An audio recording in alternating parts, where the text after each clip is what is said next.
অহা ৩ ডিচেম্বৰত আমাৰ সচল শতদল শাখা সাহিত্য সভাৰ প্ৰতিষ্ঠা দিৱস হ'ব ২৫তম, আৰু লগতে সেইদিনাখনৰ পৰাই আমাৰ ৰূপালী জয়ন্তী বৰ্ষৰ শুভ আৰম্ভণি। অহা ৩ ডিচেম্বৰ ৰবিবাৰ, আৰু সচল শাখা সাহিত্য সভা শতদল কাৰ্যালয়টো সচলতে আছে, আৰু সেই কাৰ্যালয় প্ৰাংগণতেই সচল শতদল শাখা সাহিত্য সভাৰ ৰূপালী জয়ন্তী এদিনীয়া কাৰ্যসূচীৰে আমি আৰম্ভ কৰিম, আৰু সেইদিনাখনেই ৰূপালী জয়ন্তী বৰ্ষৰ শুভ আৰম্ভণি হ'ব। সেইদিনাখন ৰাতিপুৱা ৯ বজাত আমি পতাকা উত্তোলন, ৯:৩০ বজাত আমি শ্ৰদ্ধাঞ্জলি অনুষ্ঠান কৰিছোঁ, আৰু 10 বজাৰ পৰা পুৰণি সতীৰ্থসকলৰ সন্মিলন আৰু অন্তৰংগ আলাপ এই কাৰ্যসূচী আমি ৰাখিছোঁ। আৰু ২:৩০ বজাত আমাৰ মুকলি আৰু উন্মোচনী সভা ৰূপালী জয়ন্তী বৰ্ষৰ, আৰু সেই অনুষ্ঠানত মুখ্য অতিথি হিচাপে অসম সাহিত্য সভাৰ সন্মানীয় সভাপতি ডক্টৰ সূৰ্য হাজৰিকা, আৰু গ্ৰন্থ উন্মোচক হিচাপে অসম সাহিত্য সভাৰ প্ৰাক্তন সভাপতি বিশিষ্ট লেখক ডক্টৰ কুলধৰ শইকীয়াই তাত উপস্থিত থাকিব। আমি ৰূপালী জয়ন্তী উপলক্ষত ২৫খন গ্ৰন্থ প্ৰকাশৰ আমি ব্যৱস্থা কৰিছোঁ, আৰু ইতিমধ্যে প্ৰায় ৩০খন গ্ৰন্থৰ প্ৰস্তাৱ আমালৈকে আহিছে। তাৰ ভিতৰত ৩ ডিচেম্বৰত আমি ১২খন গ্ৰন্থ মুকলি কৰিম। সেই দিনটোত আমি ১২খন গ্ৰন্থ মুকলি কৰিম, আৰু সন্ধিয়াৰ পৰা সাংস্কৃতিক অনুষ্ঠান হ'ব। ৰূপালী জয়ন্তী গোটেই বৰ্ষটোত আমি বিভিন্ন কাৰ্যসূচী গ্ৰহণ কৰিছোঁ।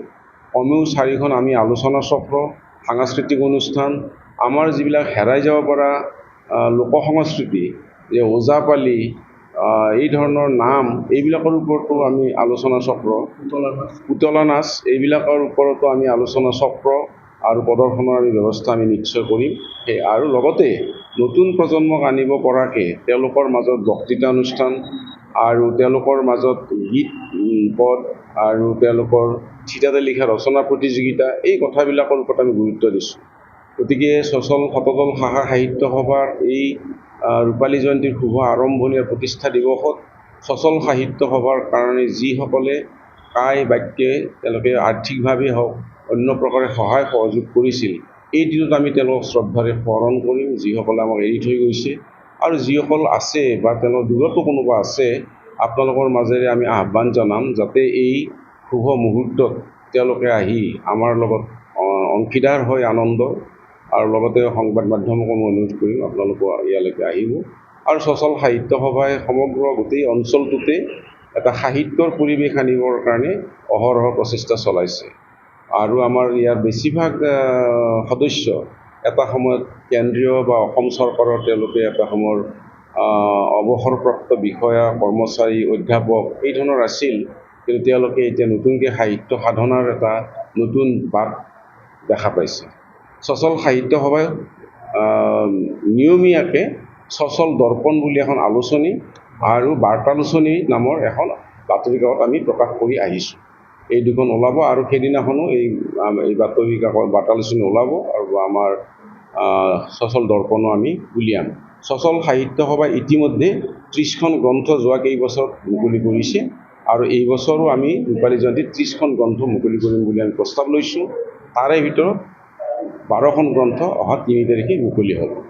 গতিকে এই কথাখিনিকে অৱগত কৰিবৰ কাৰণে, ৰাজহুৱা কৰিবৰ কাৰণে আজি আমি আপোনালোকৰ মুখামুখি হৈছোঁ।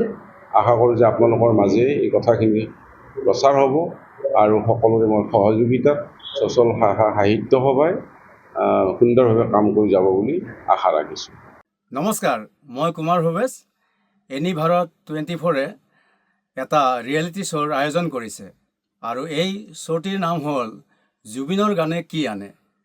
এনি ভাৰত 24লৈ মোৰ শুভকামনা থাকিল, আৰু আপোনালোকক অনুৰোধ জনাইছোঁ এই অনুষ্ঠানটিলৈ আহক আৰু সহযোগিতা আগবঢ়াওক। ধন্যবাদ।